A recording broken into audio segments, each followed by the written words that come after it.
नमस्कार, जय श्री राम, राधे राधे। मेरे सभी रसगुल्लों का इस डिजिटल प्लेटफॉर्म पर स्वागत है, अभिनंदन है। आज की ये क्लास राजस्थान जिला दर्शन की, और आज राजस्थान के जिला दर्शन की इस क्लास में हम जिस जिले के बारे में अध्ययन करेंगे वो है राजस्थान की शिक्षा नगरी के नाम से प्रसिद्ध जिला, जिसका नाम है कोटा। तो आज आरजे नंबर 20 कोटा जिले के बारे में हम संपूर्ण अध्ययन करेंगे। और जो प्रतियोगी परीक्षा की तैयारी कर रहे हैं और कोटा जिले से जो पीछे एग्जाम में पूछे गए जो क्वेश्चन है और कोटा से किस तरह के क्वेश्चन बन सकते हैं उसके बारे में हम अध्ययन करवाएंगे। तो यहाँ का इतिहास, यहाँ का भूगोल, यहाँ का संपूर्ण हम अध्ययन इसी एक क्लास में करेंगे। तो सभी मेरे प्रिय विद्यार्थी जो सीईटी का एग्जाम की तैयारी कर रहे हैं, पीटीटी का कर रहे हैं, बीटीसी का कर रहे हैं, वीडियो पटवार कांस्टेबल या रीट की फर्स्ट ग्रेड और सेकंड ग्रेड की तैयारी कर रहे हैं, और कोटा जिले से जो क्वेश्चन आने की संभावना है उसके बारे में हम अध्ययन करेंगे। और लास्ट में मैं आपसे वो 5 क्वेश्चन पूछूंगा जो कोटा जिले से हमेशा पूछे जाते हैं और हमेशा रिविजन होते हैं वो क्वेश्चन बार बार, उनके बारे में मैं आपको बताने वाला हूँ। तो आप कहीं नहीं जाइएगा, क्लास को अंत तक देखिए और अपने दोस्तों को भी शेयर कर दीजिए जो प्रतियोगी परीक्षा की तैयारी कर रहे हैं। मेरे सभी एक बार पुनः इन चैनल पर मेरे प्यारे प्यारे रसगुल्लों का स्वागत है, अभिनंदन है। तो आज हम कोटा जिले के बारे में पढ़ने जा रहे हैं। तो सबसे पहले हम कोटा जिले का परिचय की ओर जाते हैं, और परिचय के अगर देखें तो कोटा जिला किस चीज़ के लिए प्रसिद्ध है उसके बारे में अगर हम चर्चा करें तो इसको शिक्षा नगरी के नाम से प्रसिद्ध है। यानी कोटा जिला शिक्षा नगरी के नाम से प्रसिद्ध है क्योंकि भारत की कोचिंग की राजधानी कहा जाता है, और यहाँ पर सबसे ज़्यादा आईआईटी और नीट के लिए प्रसिद्ध जिला माना जाता है। तो यानी भारत की कोचिंग राजधानी के नाम से अगर प्रसिद्ध जिला है तो कोटा जिला ही आता है। इसके साथ साथ में इसे औद्योगिक नगरी क्यों कहा जाता है, क्योंकि चम्बल फर्टिलाइजर्स यानी डीसीएम और मल्टीमेटल उद्योग के लिए प्रसिद्ध जिला है। तो आपके क्वेश्चन भी पूछ सकते हैं, शिक्षा नगरी के नाम से कौन सा जिला प्रसिद्ध है? कोटा। चम्बल फर्टिलाइजर्स के लिए कौन सा उद्योग या किस जिला प्रसिद्ध है? तो कोटा जिला। मल्टीमेटल उद्योग के लिए कौन सा जिला प्रसिद्ध है? तो वो है कोटा जिला। इसके साथ साथ में यहाँ का कोटा स्टोन जो फर्श के लिए उपयोग में लिया जाता है, और ये एक प्राकृतिक पत्थर विश्व प्रसिद्ध यहाँ पर मंडी स्थापित है। तो यानी जो फर्श पर लगाने वाला जो कोटा स्टोन है तो वो कोटा का प्रसिद्ध माना जाता है। इसके साथ साथ में यहाँ की जो साड़ियाँ हैं, और कौन सी साड़ियाँ? कैथून की प्रसिद्ध कोटा डोरिया की साड़ियाँ प्रसिद्ध हैं। और कोटा डोरिया जो साड़ियाँ हैं इसे टैग दिया गया है जिसका नाम है जीआई टैग, यानी ग्लोबल के लिए दिया गया है। कैथून की यहाँ पर साड़ियाँ प्रसिद्ध है, और कैथून कहाँ है? वो है कोटा जिले में। इसके साथ साथ में यहाँ के उपनाम और पहचान की अगर चर्चा करें, इनके उपनाम क्या है, इनकी पहचान क्या है, तो अगर ये देखें तो राजस्थान का कानपुर के नाम से प्रसिद्ध है। यानी राजस्थान के कानपुर के नाम से जाना जाता है क्योंकि यहाँ भारी उद्योगों की उपस्थिति के कारण इसको राजस्थान का कानपुर कहा जाता है, क्योंकि यहाँ पर सबसे ज़्यादा उद्योग स्थापित है, और सबसे ज़्यादा उद्योग स्थापित होने की वजह से राजस्थान का कानपुर का नाम से जाना जाता है। इसके साथ साथ में उपनाम है या पहचान इसकी देखें तो इसे इंद्रप्रस्थ और नंदग्राम के नाम से भी जाना जाता है। यानी इंद्रप्रस्थ और नंदग्राम के नाम से ये एक ऐतिहासिक और कृष्ण भक्ति से ये जुड़ा हुआ नाम है। यानी नंदग्राम जो क्षेत्र है वो एक ऐतिहासिक क्षेत्र है, और ये कृष्ण भक्ति से जुड़ा हुआ एक पौराणिक संदर्भ में मिलता है। इस जिले को चंबल का वरदान क्यों कहा जाता है, अगर इसकी चर्चा करें तो चंबल नदी के कारण जल है वो बारहमासी बिजली की प्रचुरता भी होती है। यानी चंबल नदी का जल होता है वहाँ की पेयजल और सिंचाई व्यवस्था उपलब्ध करवाती है, और इसके साथ साथ में वहाँ की जो बिजली व्यवस्था है और बिजली का उत्पादन सबसे ज़्यादा किया जाता है, इसलिए इस जिले को चंबल का वरदान के नाम से जाना जाता है।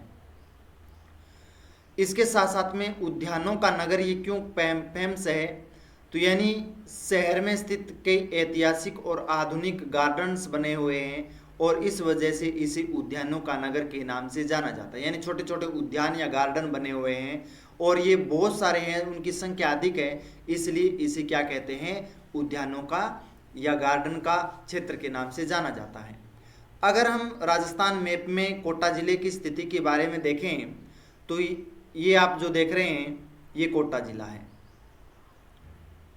ये मैं आप सर्कल बना रहा हूं और जो बीच में आप दिखाई दे रहे हैं यानी रेड कलर के दक्षिण पश्चिम पूर्व में आप जो देख रहे हैं जिला, ये है कोटा जिला। ये कोटा जिला है। इसके साथ साथ में हम रोचक तथ्य की बात करें करंट के रूप में कोटा जिले के बारे में, तो यहाँ पर सबसे ज़्यादा साक्षरता है। यानी राजस्थान में साक्षरता की अगर बात करें तो ये प्रथम स्थान पर आता है और यहाँ की पुरुष साक्षरता है वो 86.3% है और महिला साक्षरता की बात करें तो वो 65.9% है। तो यानी पुरुष और महिला साक्षरता है वहाँ पर अधिक है। और औसत साक्षरता की बात करें तो राजस्थान का सबसे ज़्यादा साक्षरता वाला जिला की अगर बात करें तो वो कोटा जिला ही आता है। तो याद रखना है इसको, यानी एक क्वेश्चन पूछा जाता है अधिकतम और न्यूनतम साक्षरता के बारे में। अगर हम संभाग पैटर्न की बात करें तो राजस्थान में सर्वाधिक नदियों वाला जो संभाग है वो कोटा संभाग को ही जाना जाता है। यानी राजस्थान में सबसे ज़्यादा अगर नदियों का जो संभाग है, सबसे ज़्यादा नदियां प्रवाहित होती है जिस जिले में, वो कोटा जिला ही आता है और कोटा जिले में सबसे ज़्यादा नदियों का प्रवाह होता है। इस जिले का शुभंकर क्या माना गया है? अगर शुभंकर की बात करें तो कोटा जिले का आधिकारिक शुभंकर या वन्य जीव है जिसका नाम है ऊदबिलाव, और ऊदबिलाव है वो कोटा जिले का शुभंकर माना जाता है। तो ये क्वेश्चन बहुत रोचक है, रोचक तथ्य एक में सभी मोस्ट इंपॉर्टेंट है। यानी कोटा जिले का शुभंकर किस वन्य जीव को माना जाता है तो वो ऊदबिलाव को है। साक्षरता कितनी है और सबसे ज़्यादा नदियों वाला संभाग कौन सा है तो वो कोटा ही आता है। अब हम रोचक तथ्य सेकंड के बारे में अगर देखें तो हैंगिंग ब्रिज, और हैंगिंग ब्रिज है वो कोटा में है और किस लिए प्रसिद्ध है, और ये राजस्थान का एकमात्र झूलता हुआ पुल यानी ब्रिज या पुल के नाम से जाना जाता है। झूलता हुआ, जिस तरह से झूला झूलता है उस तरह से ये झूलता है। ऐसा लगता है कि ये झूल रहा है, इसलिए इसे झूलता हुआ पुल कहा जाता है जो चम्बल नदी पर बनाया गया है। कोटा जिले में चम्बल नदी है उस पर ये बनाया गया है। ट्रैफिक फ्री सिटी के नाम से अगर जिले की बात करें तो वो कोटा ही आता है। यानी वहाँ पर ट्रैफिक पुलिस की आवश्यकता नहीं पड़ती है क्योंकि वहाँ पर चम्बल रिवर फ्रंट और आधुनिक अंडरपास के कारण शानदार ट्रैफिक मैनेजमेंट किया गया है। यानी भूगर्भ से है, आंतरिक भाग से है, वो रेल लाइन हो, सड़क लाइन हो, वो निकाली गई है जिससे ट्रैफिक पुलिस की आवश्यकता नहीं पड़ती है, इसलिए इसे ट्रैफिक फ्री सिटी के नाम से जाना जाता है।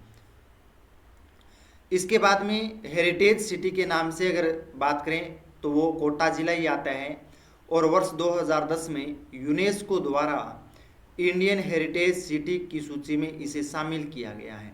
कब किया गया? 2010 में हेरिटेज सिटी के नाम से या सूची में शामिल किया गया है। किसके द्वारा? वो किया गया है यूनेस्को के द्वारा। तो यूनेस्को द्वारा इंडियन हेरिटेज सिटी के नाम से कोटा जिले को है वो 2010 में शामिल किया गया है। तो ये इसका परिचय है कोटा जिले का। अब हम पढ़ते हैं इसकी स्थापना और इनके इतिहास के बारे में, यानी इसकी स्थापना कब हुई और इसका इतिहास क्या रहा है अब तक का। तो सबसे पहले आता है इसकी स्थापना के बारे में। तो यानी समय था 1631 ईस्वी का और उस समय मुगल सम्राट था शांजा, और शांजा के फरमान में ये एक स्वतंत्र रियासत बनाई गई थी।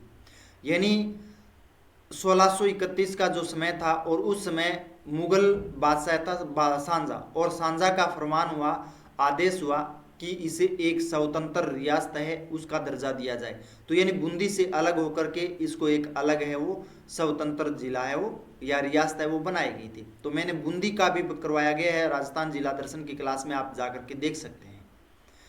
अगर प्रथम शासक की बात करें तो राव माधो सिंह जो कोटा के प्रथम स्वतंत्र शासक थे, तो प्रथम शासक अगर बात करें तो वो थे राव माधो सिंह। तो कोटा के प्रथम शासक राव माधो सिंह थे। ये क्वेश्चन पूछ सकते हैं कि इसकी स्थापना कब हुई, प्रथम शासक कौन थे कोटा के, तो वो राव माधो सिंह हैं। आधुनिक निर्माता की बात करें कोटा के आधुनिक निर्माता की, तो महाराव उमेद सिंह द्वितीय और महादेव महाराव उमेद सिंह जो द्वितीय थे वो आधुनिक कोटा के निर्माता कहा जाता है। तो ये मोस्ट इंपॉर्टेंट है, इसके स्टार भी लगा सकते हो। आधुनिक कोटा के निर्माता किस शासक को कहा जाता है? तो महाराव उमेद सिंह को कहा जाता है।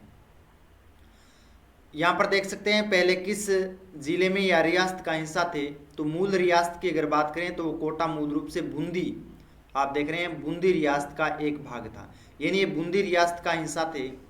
अब वर्तमान में अगर बात करें तो हाड़ा चौहान का भी यहाँ पर उस समय शासन रहा है, यानी हाड़ा राजपूतों की शाखा का शासन था और इसी कारण इस पूरे क्षेत्र को हाड़ौती कहा जाता है। यानी हाड़ा राजपूतों का यहाँ पर शासन होने की वजह से, यानी कोटा, बूंदी, बारा और झालावाड़ इसके आसपास के क्षेत्रों में इनका शासन था और यहाँ पर इनकी संख्या बहुलता अधिक होने की वजह से इस क्षेत्र को हाड़ौती का क्षेत्र है वो कहा जाने लगा। अगर इसकी विभाजन की बात करें तो शाहजहां ने राव रतन सिंह जो बूंदी के शासक थे और उसके पुत्र माधो सिंह को कोटा की अलग जागीर है वो प्रदान की थी। यानी शाहजहां ने राव रतन सिंह का पुत्र था, जो राव रतन सिंह बूंदी के शासक थे और उसका एक पुत्र आता है जिसका नाम है माधो सिंह, और माधो सिंह को शाहजहां ने एक स्वतंत्र जागीर प्रदान की थी जिसका नाम था कोटा रियासत की। अब हम पढ़ते हैं ऐतिहासिक महत्व और इसका नामकरण के बारे में, क्या नामकरण रहा है और ऐतिहासिक महत्व क्या है। तो नामकरण के आधार की बात करें तो इसे कोटिया भील को हराकर इस क्षेत्र पर कब्जा किया गया था और उसी के नाम पर इसका नाम है कोटा पड़ा था। तो यानी कोटा नाम क्यों पड़ा था इस क्षेत्र का? क्योंकि कोटिया भील था यहाँ का शासक था इस क्षेत्र का, और कोटिया भील को हरा करके इस क्षेत्र का नाम रख दिया था कोटा जिला। इसके बाद में इस जिले पर ईस्ट इंडिया कंपनी का क्या प्रभाव रहा है उसके बारे में अगर चर्चा करें तो 1817 ईस्वी का वो समय था। उस समय महाराव उमेद सिंह प्रथम ने अंग्रेजों के साथ विस्तृत और व्यापक संधि भी की थी।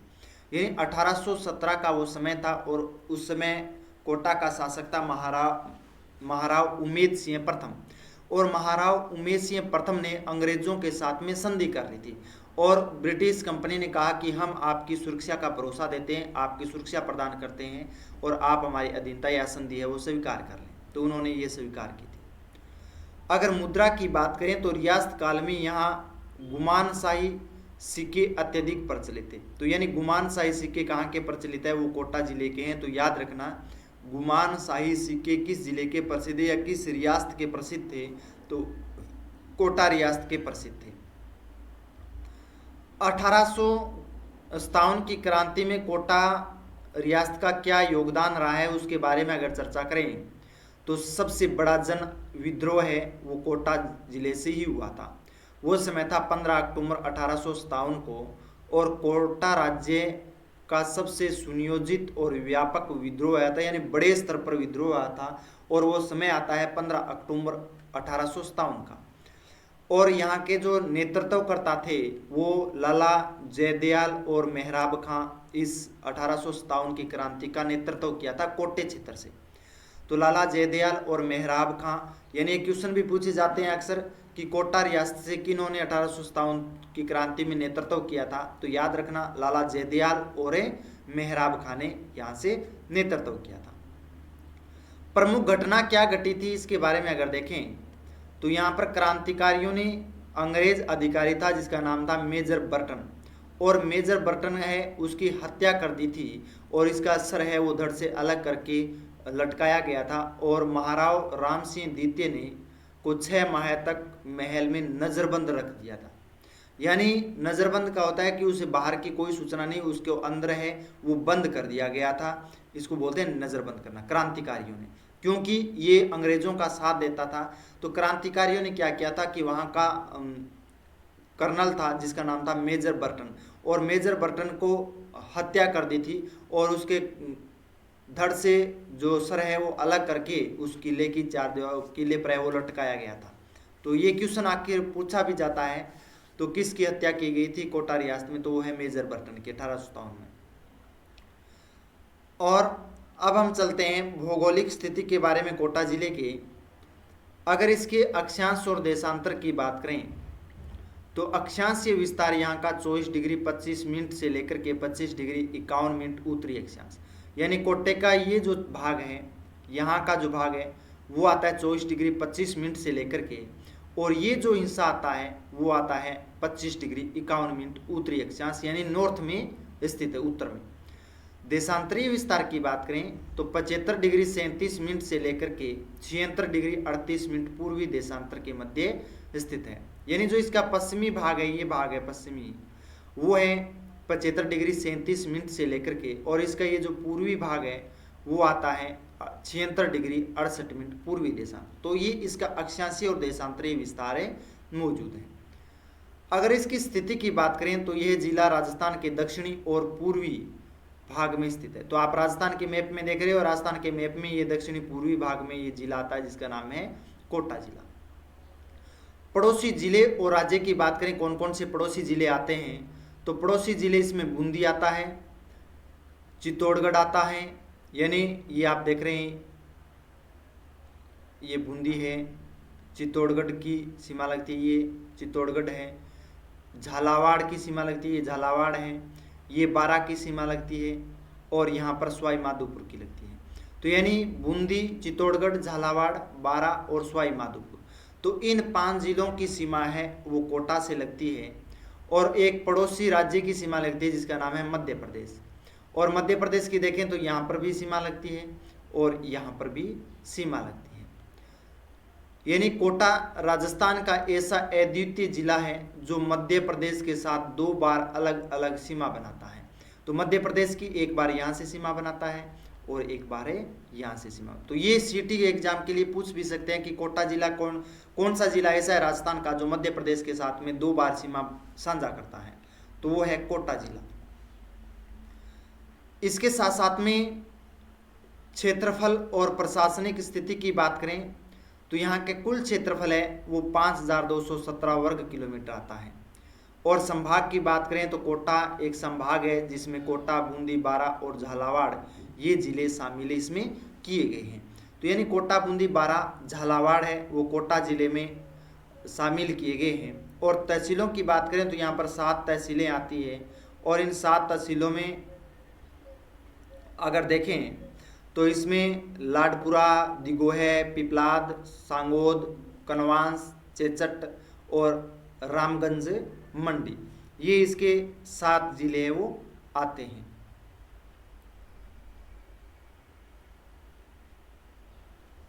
इसके बाद में भौतिक प्रदेश की बात करें, किस तरह का यहाँ का भौतिक प्रदेश है, तो यहाँ पर हाड़ौती का पठार है, यानी राजस्थान के दक्षिणी पूर्वी भाग जो ये आता है वो हाड़ौती के पठार के अंतर्गत ही आता है। और कोटा मुख्य रूप से दक्षिणी पूर्वी पठारी प्रदेश के अभिन्न हिस्सा माना जाता है, यानी केंद्र में स्थित है हाड़ौती के पठार के, यहाँ पर देख सकते हो, और एक मुख्य जिला माना जाता है।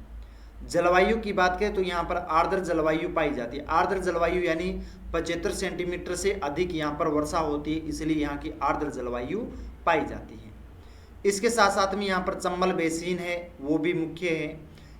यह पूरा क्षेत्र चंबल नदी के बेसिन में आता है और इसे यहाँ पर अत्यधिक गहरे बीहड़ों और कंदराओं के लिए विख्यात है, यानी यहाँ पर बीहड़ भूमि भी है क्योंकि अनेक वितरिकाएँ आती है और वो जल है वो जब चंबल नदी में गिरता है तो उसके अधिक कटाव हो जाता है भूमि में, और कुछ भाग ऊपर उठा होता है और उसके चारों ओर है वो खाइयाँ बन जाती है, तो उसे कंदराएं या बीहड़ भूमि के नाम से जाना जाता है। तो ये था कोटा जिले का भौतिक प्रदेश। अब हम 4 नंबर जिसका अध्ययन करने वाले हैं, मोस्ट इम्पोर्टेंट हैं, और वो हैं पर्यटन स्थल और ऐतिहासिक स्थान। यहाँ का पर्यटन स्थल किस तरह का है, यहाँ का महल, मंदिर, मस्जिद किस तरह की है। तो यहाँ की सभ्यता और प्राचीन स्थलों की अगर चर्चा करें तो आलिनिया सभ्यता, और आलिनिया सभ्यता है वो कोटा में है। आपने नहीं पढ़ी होगी परंतु एग्जाम में अवकरण के रूप में पूछ सकते हैं आलिनिया सभ्यता कहाँ स्थित है, तो वो है कोटा जिले में। और यहाँ से प्रागैतिहासिक काल के शैल चित्र खोजे गए हैं, यानी आलिनिया जो सभ्यता थी और आलिनिया सभ्यता के जो प्राचीन काल में शैल चित्र हैं वो खोजे गए हैं। और इसके साथ साथ में तिपटिया, और तिपटिया है वो कोटा के इस क्षेत्र में लगभग 37,000 वर्ष पुराने भित्ति चित्र प्राप्त हुए हैं। तो तिपटिया से कहाँ से क्या प्राप्त हुए हैं? तो भित्ति चित्र प्राप्त हुए हैं जो आज से 37,000 वर्ष से पुराने भित्ति चित्र हैं। तो तिपटिया कहाँ है? तो वो है कोटा जिले में। इसके साथ साथ में यहाँ पर कंदराएं अगर देखें तो यह जिला अपनी प्राचीन और रहस्यमयी गुफाओं यानी कंदराओं के लिए भी जाना जाता है। यानी जो चंबल के डाकू रहते हैं, और चंबल के डाकू कोटा में सबसे ज़्यादा पाए जाते हैं क्योंकि वो उन गुफाओं में, उन कंदराओं में रहते हैं। अब हम दुर्ग और किले के बारे में पढ़ें तो कोटागढ़ यानी सिटी फोर्ट पैलेस के नाम से जाना जाता है और चंबल के पूर्वी तट पर 17वीं शताब्दी में निर्मित ये विशाल प्रकोटों के लिए प्रसिद्ध है, जिसका हाथी फॉल मुख्य आकर्षक माना जाता है। यानी आप यहाँ पर डायग्राम में देख सकते हो, जो चंबल नदी गुजरती है और चंबल नदी के जो पूर्वी जो तट है और पूर्वी तट पर जो किला बनाया गया है जिसका नाम है कोटागढ़ यानी सिटी फोर्ट पैलेस, और ये जो द्वार दिख रहे हैं आपको जिसका नाम है हाथी पोल के नाम से जाना जाता है इसको। ठीक है, यहाँ पर दर्रा की गड्डी भी स्थित है और दर्रा की गड्डी है वो मुकुंदरा हिल के घने जंगलों के बीच में स्थित है और एक प्राचीन और सामरिक किला भी माना जाता है। तो यहाँ पर दर्रा की घंटी आप ये देख रहे हो और ये मुकुंदरा हिल के घने जंगलों यानी वन्य क्षेत्र के बीच में ये स्थापित की गई है। तो आपको याद होना दर्रा की गड्डी कहाँ है? कोटा में है, जो मुकुंदरा हिल्स में। कोटागढ़ कहाँ है? कोटा जिले में है और चंबल नदी के पूर्वी तट पर। अन्य प्रमुख महल की बात करें तो यहाँ पर अबली मीणी का महल भी स्थित है और अबली मीणी का महल है वो राव मुकुंद सिंह द्वारा निर्मित करवाया गया था और इसे हाड़ौती का ताजमहल भी कहा जाता है। तो ये मुख्य मोस्ट इम्पोर्टेंट है क्योंकि हाड़ौती का ताजमहल किसे कहा जाता है? तो अबली मीणी का महल है उसको हाड़ौती का ताजमहल है वो कहा जाता है। मोस्ट इम्पोर्टेंट है, याद रखना इसको, आपने नोटबुक में नोट कर लेना।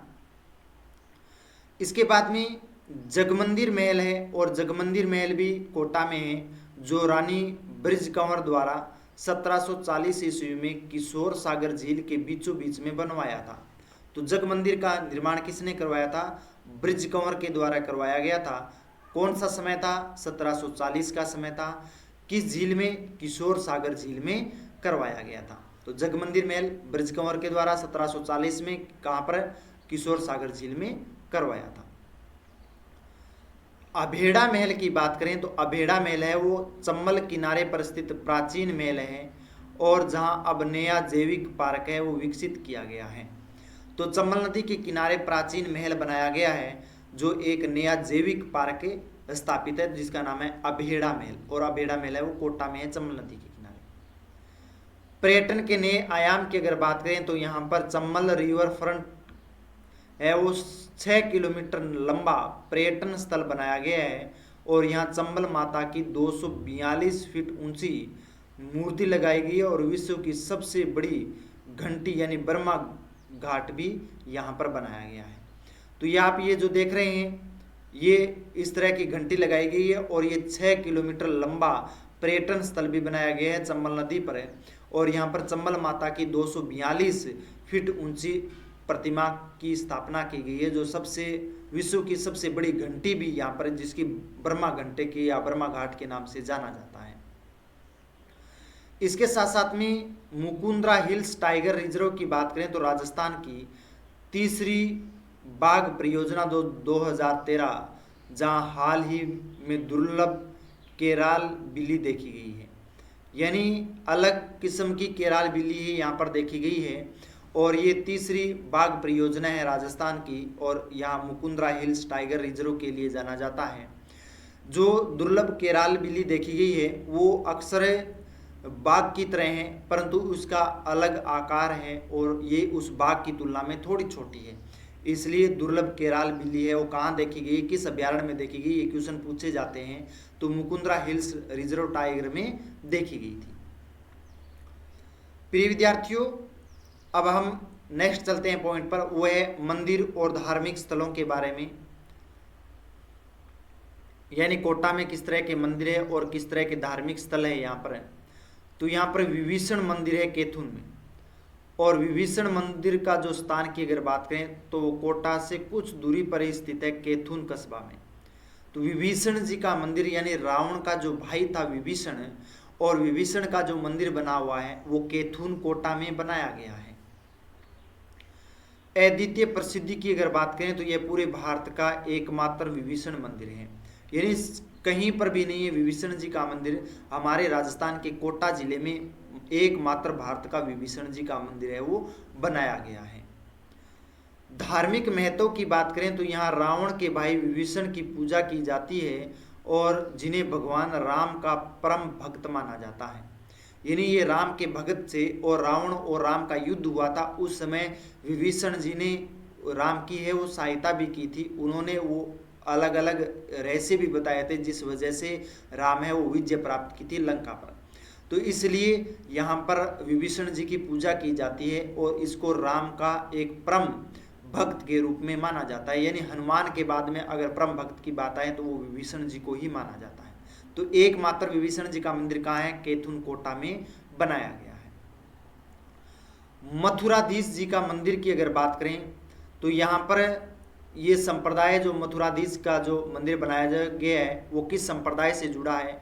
तो ये वल्लभ संप्रदाय से जुड़ा हुआ है और वल्लभ संप्रदाय की यहाँ पर प्रथम पीठ है और सबसे प्रमुख केंद्र माना जाता है मथुराधीश जी का मंदिर कोटा में। और अगर इसके इतिहास के बारे में चर्चा करें तो पाटनपोल के पास में ये स्थित है और मंदिर ये लगभग 400 वर्ष पुराना है, यानी 400 साल पुराना ये मंदिर है और ये पाटनपोल के पास कोटा में बनाया गया है। और इस मंदिर की महत्व की बात करें, क्या महत्व है? तो भगवान कृष्ण यानी मथुराधीश कोटा के आराध्य देव है और यहाँ की जन्माष्टमी यानी भाद्रपद की जो अष्टमी आती है जिसे जन्माष्टमी पूरे अचल में सबसे भव्य होती है, यानी बहुत बड़ा मेले का आयोजन होता है और यहाँ पर बाहर से ही विदेशी पर्यटन भी यहाँ पर आते हैं और यहाँ मेले में जुड़ते हैं और यहाँ भगवान कृष्ण से ये मेला माना गया है जिससे मथुराधीश के नाम से जाना जाता है और ये आज से 400 वर्ष पुराना मंदिर है। इसके बाद में कस्वा और गेपरनाथ शिव मंदिर। कस्वा के अगर शिव मंदिर की बात करें तो महर्षि कणव की तपोस्थली मानी जाती है, यानी महर्षि कणव की तपोस्थली कहाँ मानी जाती है? तो वो कोटा में है कस्वा शिव मंदिर। और यहाँ से 738 ईस्वी का मौर्य राजा धवल का ऐतिहासिक शिलालेख भी प्राप्त हुआ है। तो कस्वा शिव मंदिर से हमें जो मौर्य राजा था 738 ईस्वी का जो समय था और शासक था धवल, और धवल मौर्य की यहाँ पर शिलालेख भी प्राप्त होते हैं। इसके साथ साथ में गेपरनाथ महादेव के मंदिर की अगर बात करें तो चंबल की गहरी खाई लगभग यानी 350 मीटर नीचे और चट्टानों के बीच स्थित एक अत्यंत प्राचीन और मनोरम शिव मंदिर है वो बनाया गया है जिसका नाम है गेपरनाथ महादेव का मंदिर, जो चंबल नदी की जो कंदराएं या गुफाएं हैं वहाँ पर 350 मीटर नीचे चट्टानों के बीच में ये मंदिरें स्थापित हैं और इसको यानी गेपरनाथ मंदिर को शिव मंदिर के नाम से भी जाना जाता है। अन्य धार्मिक स्थलों की अगर बात करें तो यहाँ पर खड़े गणेश जी की मंदिर है वो कोटा में है। तो मुख्य रूप से क्वेश्चन पूछा जाता है खड़े गणेश जी की प्रतिमा कहाँ पर है या फोटो कहाँ है या मंदिर कहाँ है? तो वो कोटा में है। भगवान गणेश की दुर्लभ खड़ी प्रतिमा वाला अनूठा मंदिर की अगर बात करें तो गणेश उद्यान भी यहाँ पर बनाया गया है, कोटा में स्थित है। इसके साथ में बूढ़ादीत सूर्य मंदिर जो 9वीं शताब्दी का प्राचीन सूर्य मंदिर है जो पंचायतन शैली में निर्मित है। यानी बूढ़ादीत मंदिर है वो किस शैली में बनाया गया है और कब बनाया गया था? तो वो 9वीं शताब्दी में का प्राचीन सूर्य मंदिर है और ये एक पंचायतन शैली में निर्मित किया गया है। चारचौमा शिवालय की अगर बात करें तो गुप्तकालीन वास्तुकला को दर्शाता है जो प्राचीन शिव मंदिर है। तो चारचौमा जो मंदिर है वो एक शिव मंदिर है जो गुप्तकालीन वास्तुकला के रूप में एक अनूठा परिचय देता है। तो ये थे मंदिर और धार्मिक स्थलों के बारे में कोटा से संबंधित। कोटा में ये चीज प्रसिद्ध है। अब हम पढ़ते हैं मेले और संस्कृति कोटा जिले के किस तरह के मेले लगते हैं और किस तरह की यहाँ पर संस्कृति है। तो प्रमुख मेले की बात करें तो राष्ट्रीय दशहरा मेला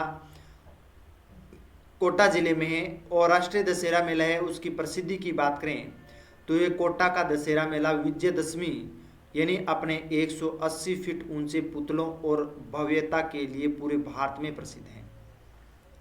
तो कोटा का जो दशहरा मेला है, जो विजयदशमी के उपलक्ष्य पर यह मेला का आयोजन होता है, और ये 180 फीट ऊंचे पुतले बनाए जाते हैं दशहरे के समय रावण का, और ये पूरे भारत में प्रसिद्ध है। दशहरा मेला पड़ता है दशहरे के दिन। अगर इसके इतिहास की बात करें तो इसकी जो शुरुआत है वो महाराव दुर्जनशाल सिंह द्वारा 1579 ईस्वी के समय हुई थी। तो यानी राष्ट्रीय दशहरा मेला की जो शुरुआत है वो किस समय हुई थी, तो कोटा के जो महाराव थे दुर्जनशाल सिंह ने 1579 ईस्वी में इसकी स्थापना की थी, और तब से लेकर के आज तक यहाँ पर विशाल मेले का आयोजन किया जाता है। आधुनिक स्वरूप की बात करें तो महाराव उमेश सिंह द्वितीय यानी 1892 ईस्वी में इसे वर्तमान भव्य स्वरूप दिया था, और इस दिन खेजड़ी यानी समी वृक्ष की पूजा भी की जाती है। तो ये आधुनिक स्वरूप में कब आया था, कोटा का महाराव उमेश सिंह द्वितीय के समय यानी 1892 ईस्वी के समय, और यहाँ पर खेजड़ी की जो राजस्थान का राज्य वृक्ष है खेजड़ी, और उसकी यहाँ पर पूजा की जाती है। इसके साथ साथ में स्थानीय संस्कृति और चित्रकला की अगर बात करें तो कोटा चित्र शैली यहाँ की प्रसिद्ध है, और यह शैली शिकार के दृश्यों के लिए विश्व प्रसिद्ध है, और इसमें रानियों और महिलाओं को भी शिकार करते हुए चित्रित किया गया है। तो यानी कोटा जो चित्रशैली है उसमें शिकार के दृश्यों को दर्शाया गया है, और उसमें शिकार कौन कर रहे हैं, यानी वहाँ की रानी जी तो रानी थी, और या फिर अन्य जो महिलाएं हैं साधारण घरों की जो महिलाएं हैं वो शिकार करती हुई दिखाई गई हैं चित्रों के द्वारा। तो यानी रानियों और महिलाओं के शिकार करते हुए चित्र कहाँ से प्राप्त हुए, तो वो कोटा चित्रशैली से प्राप्त होते हैं। कुलदेवी की बात करें तो बधाना माता कोटा के चौहानों की कुलदेवी है बधाना माता, और मान्यता है कि यहाँ मूठ यानी जादू टोने से पीड़ित व्यक्ति का इलाज भी होता है। यानी जो जादू टोना किया जाता है, और जादू टोना का जो इलाज है वो यहाँ पर बधाना माता के मंदिर में किया जाता है, और ये एक कोटा के चौहानों की कुलदेवी मानी जाती है बधाना माता। जन जागृति की बात करें तो कोटा प्रजामंडल की स्थापना है वो पंडित नेनुराम शर्मा के द्वारा है वो की गई थी। यानी कोटा प्रजामंडल की स्थापना किसने की थी, तो पंडित नानूराम शर्मा के द्वारा है वो की गई थी। तो ये याद रखना कोटा प्रजामंडल की स्थापना किसने की थी, ये अक्सर कुछ क्वेश्चन भी पूछे जाते हैं। वेशभूषा और कोटा डोरिया की अगर बात करें तो कोटा डोरिया साड़ियाँ जो आप महिलाएं देख सकते हैं कोटा डोरिया साड़ियाँ की, ये कैथून कस्बे की हाथ से बुनी जालीदार सूती साड़ियाँ पूरे दुनिया में मशहूर है। तो यहाँ की कोटा साड़ियाँ या कोटा डोरिया साड़ियाँ हैं वो कैथून कस्बे में हाथ से बुनी हुई यानी हाथ से कलाकारियाँ करके बनाई गई एक जालीदार सूती साड़ी है जो दुनिया भर में ये प्रसिद्ध मानी जाती है, मशहूर भी है। इसकी पहचान की बात करें तो इन पर गोटा यानी पत्ती और जरी का बॉर्डर होता है। आप देख रहे हैं ये बॉर्डर होती है जो ये आप देख रहे हैं, इसके जो नीचे ये बॉर्डर दिखाई दे रही है ये जरी से बनी हुई होती है या फिर गोटा पत्ती से बनी हुई होती है, और इसे जीआई टैग भी प्राप्त है। यानी ग्लोबल हाथ से बुन करके बनाई जाती है, इससे कोई प्रदूषण नहीं होता है, ये प्रकृति प्रदत्त है, इसलिए इसको जीआई टैग है वो बनाया गया है भौगोलिक शुद्धता के लिए। कारीगरी की बात करें तो इसे मसूरिया साड़ी भी कहा जाता है, यानी कोटा डोरिया साड़िया को मसूरिया साड़ी भी कहा जाता है, जिसे मुख्य रूप से स्थानीय बुनकर हथकरघे से बनाते हैं। जो हाथ से बुनी जाती है, जो हथकरघा होता है उससे बुनी जाती है, और संपूर्ण कलाकारियाँ हैं वो हाथ से ही की जाती है, ये मुख्य प्रसिद्ध है। खान पान और लोक नृत्य की बात करें तो स्वाद की पहचान की अगर बात करें तो कोटा कचौरी यानी हींग और उड़द दाल की कचौरी यहाँ पर बनाई गई है, जो अपने तीखे स्वाद के लिए पूरे राजस्थान में लोकप्रिय है।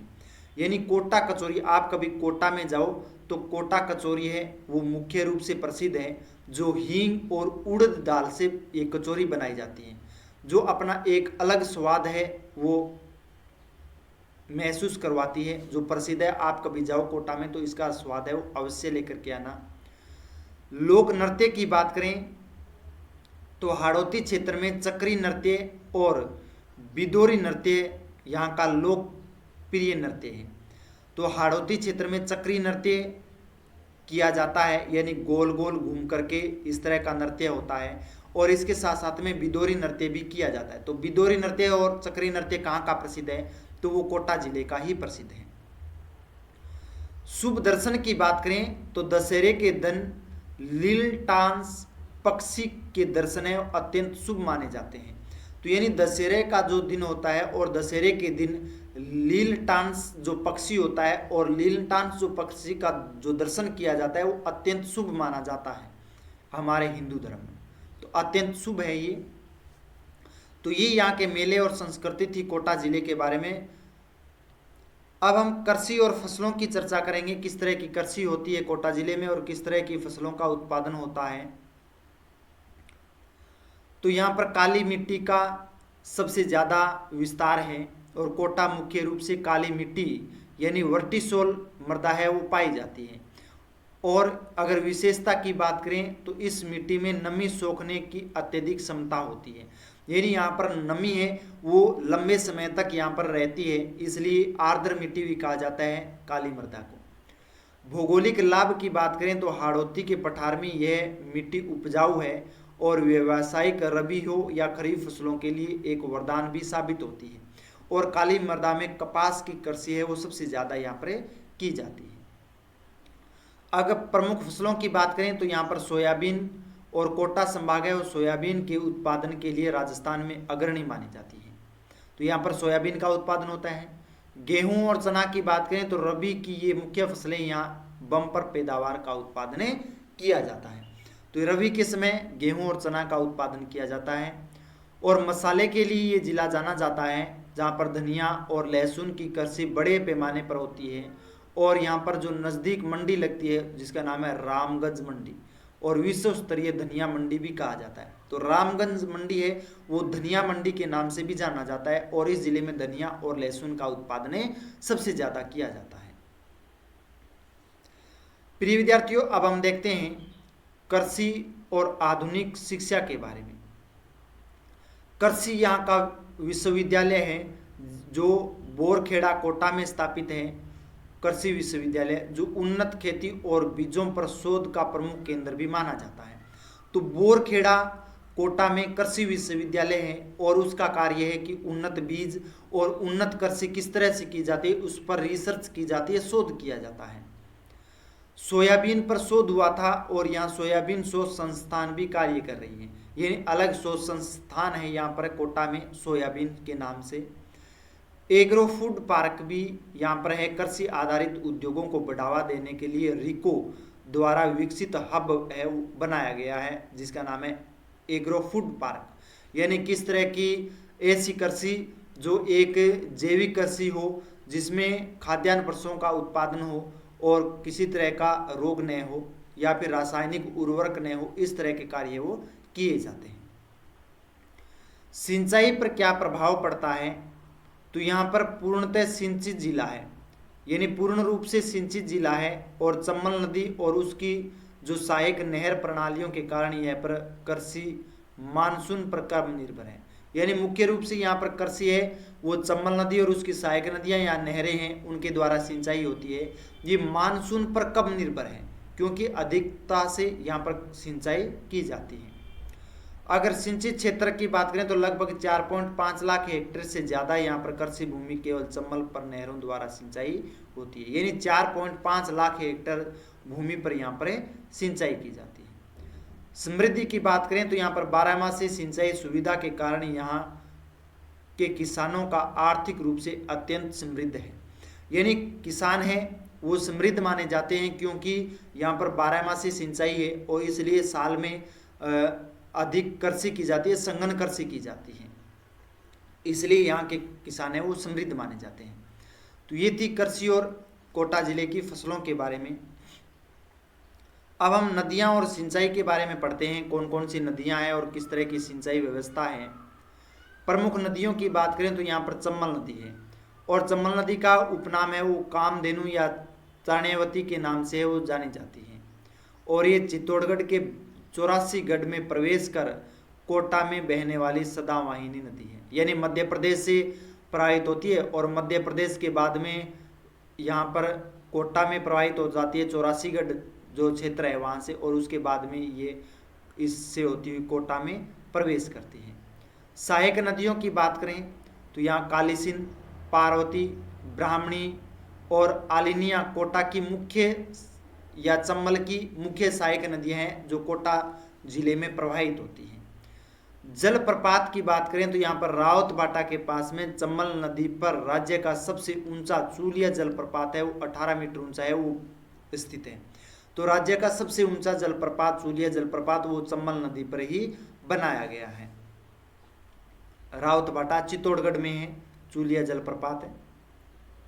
प्रमुख बांध और परियोजनाओं की अगर बात करें तो जवाहर सागर बांध ये कोटा के बोरावास में स्थित है और इसे एक पिकअप बांध है।